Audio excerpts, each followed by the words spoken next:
We'll look at new don'ts and deck techs, and unfortunately, we will not be doing any more of the Niv review unless something very unique drops up. Sorry to say this, but yeah, there's not a lot to be learned regarding Niv lists for this. So, how did it look this week? Well, first we had Wastenot pulling down a winner.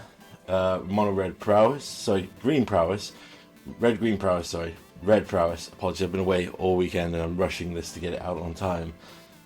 Spirits, Lotus Field, 2 Amalia, 2 Niv, and a green Devotion, which we'll go into in more play a bit later on.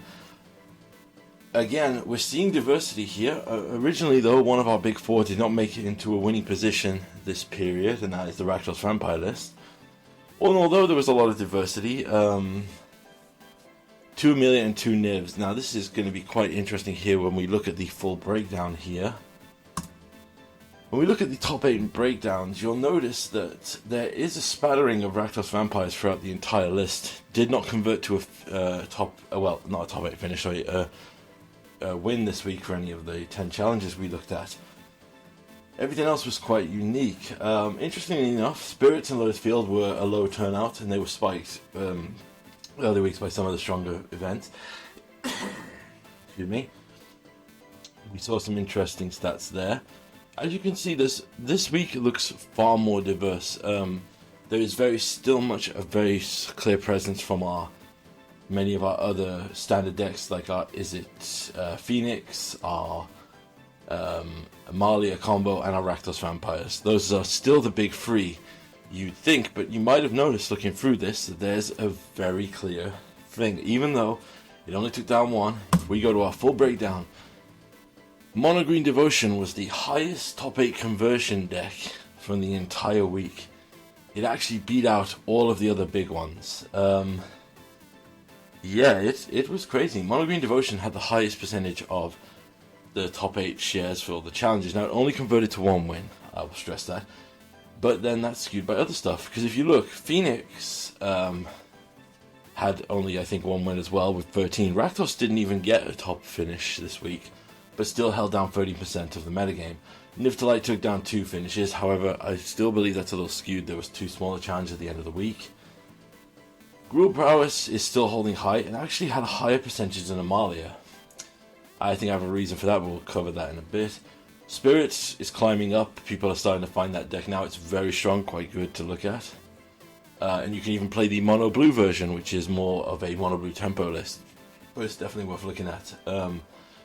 We then saw Blue White Control return. Lotus Field took down. We had Red Prowess, so some good healthy aggro there. We saw some creativity decks. Interestingly, this week we noticed a split. The current child of creativity appears to be using the Vaultborn Tyrants to play them, draw them. If they die, they come back, or you make a token copy of them, I believe. But this week we saw an interesting thing. We saw the only ones that converted were an old school Worldspire Worm Xenagos deck and a amalgamation that had a few Tyrants, an Atraxa, and a Worldspire Worm. It was kind of like someone was torn and couldn't decide and played them both. Aside from that, we had Insoul, Artifact, and Wastenot holding down the percentage. Wastenot actually taking down a win there with only 1 or 2 showings in the top 8. It's very impressive.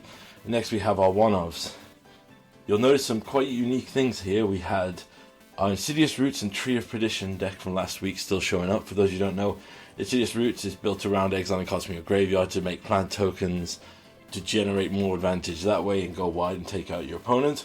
And the Tree of Perdition combo is a Agatha Soul Cauldron list that wants to give creatures like the backup vampire that lets you basically... So this combo is so sick, and it's something to look at, is you use Agatha Soul Cauldron to exile a Tree of Perdition, and a creature that can sacrifice itself to deal damage to its power to any target. You then put a counter on any creature with equal power and toughness to give it both those abilities. Tap to make your opponent's life total equal to, say, it's a 2/2, and then sacrifice it to do 2 damage to the opponent and one-shot them. It is a very sick combo. It's definitely worth looking into, finding videos on. Speaking of combo, Quintorius made an appearance and did the Jace Valky combo. We also saw the appearance of Simic Merfolk. So, you know, tribal decks aren't dead in this format like modern. Ugh. So, what does this full breakdown thing? Well, it means Mono Green is back. Boo. Anyone who's been to the channel knows that I'm not a big fan of the Mono Green decks. And it turns out, I think one of the big stabilizing forces here are the introduction of the Outlaws of Thunder Junction card that has the same static as Kiora of whenever a creature of power 4 or greater enters the battlefield, draw a card. So now they have they have 8 things that constantly just continue to draw them cards. So they will literally cast their Storm the Festivals, get 2 of those effects, draw more cards, replace the cards they've lost, and stay up positive card advantage.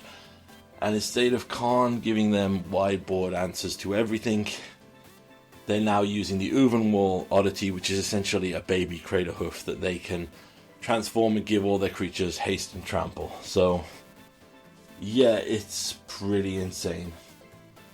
Other things noted from this, sadly, the reason we don't have the Nivtalite review here is Nivtalite is pretty much gone as it's transformed purely into Omnathtalite. I reviewed every Nivtalite list this week, and it was basically either Nivs and Omnaths were equal in the split, or it was like a 1 of Niv Mizzet and 4 Omnaths.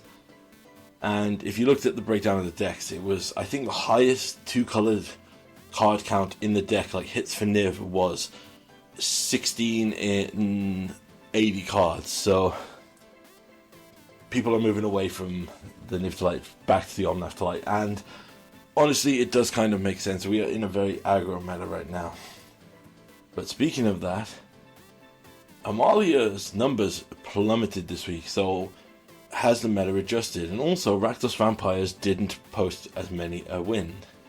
Now I think this might be, as I said, meta is adjusting, people are figuring out stuff.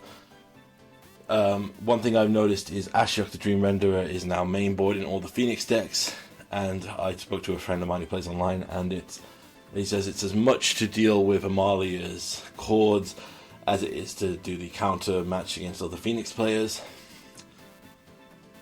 Pick Your Poison is everywhere at the moment to answer the big vampire. And yeah, honestly, I think people have adjusted now. I think this might have led people open to the mono green situation. We're going to see if that situation adjusts out and people like change back going forward.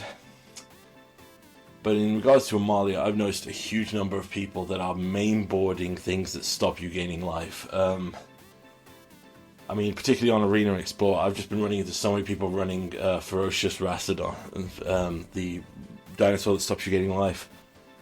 It's absolutely insane how much people are trying to stop that combo, and that's fair because it's adjusted but still managed to take down 2 events, so it's still viable.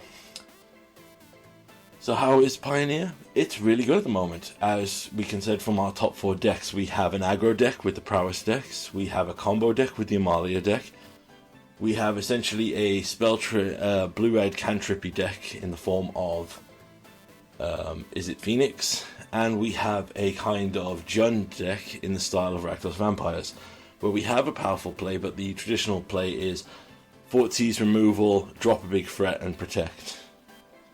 And we even have solid, straight up, long game mid range with a Niv Mizzet and a small Resurgence of Control. But one thing I think this top 8 definitely proves is that anything you want to play is currently viable, and the fact that there is a healthy aggro side and other formats here. Yes, there are some matchup dependence, but it needs to be rock, paper, scissors for it to be a healthy format. But I think this proves that whatever your style of play is, you will be able to satisfy it in the Pioneer meta and put a pretty decent result in, particularly if you can get the reps in with the deck. So, in my opinion, it's a great time to start Pioneer. Just find the style of deck you like and play with it from there. Thanks for watching.